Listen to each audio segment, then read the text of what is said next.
L'impression principale qui ressort, puis j'ai discuté aussi avec un autre professeur qui avait assisté aux présentations là, des étudiants, c'est vraiment plus qu'ils ont apprécié être ensemble, échanger, qui ont aimé voir l'autre, travailler l'autre, faire l'évaluation, mais en termes vraiment de contenu, puis d'avoir retenu qu'est-ce que l'autre faisait exactement. Je suis pas certaine là, qu'ils ont vraiment fait beaucoup d'acquis à ce niveau-là.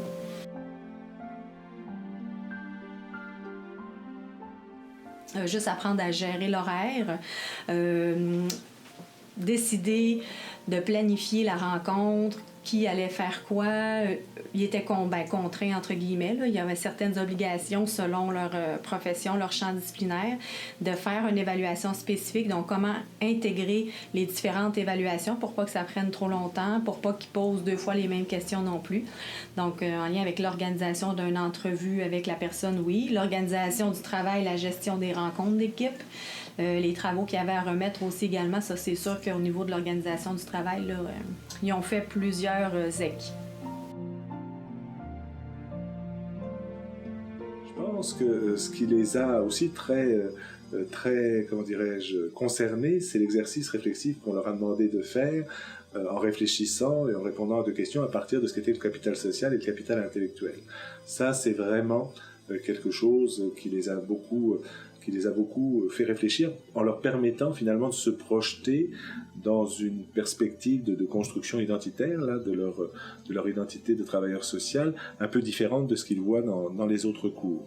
Et puis ça, je pense qu'intellectuellement, ils ont aimé faire l'exercice de réfléchir à ce qu'ils vivaient dans cette perspective-là. En tous les cas, ils ont été plusieurs à le témoigner. Dans le fond, ce que certains disaient aussi, c'est que au-delà du côté novateur, du côté inédit de cette démarche-là pour la plupart, c'est qu'il y avait dans le fait d'embarquer dans cette expérience interprofessionnelle et bien quelque chose qui nous faisait embarquer dans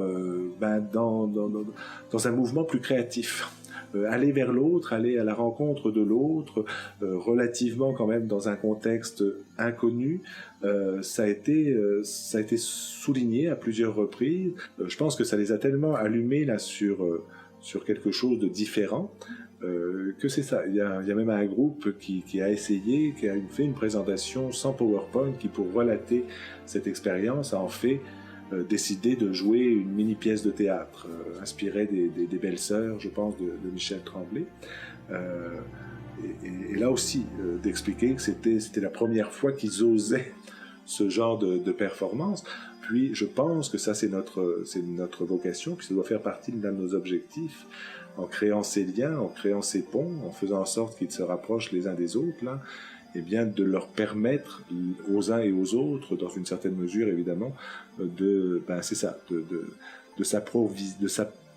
s'apprivoiser, et d'avoir moins peur de l'autre. Donc je crois que de ce point de vue-là, l'expérience a été une très très belle réussite, et j'espère avoir le plaisir effectivement de la répéter dans l'avenir.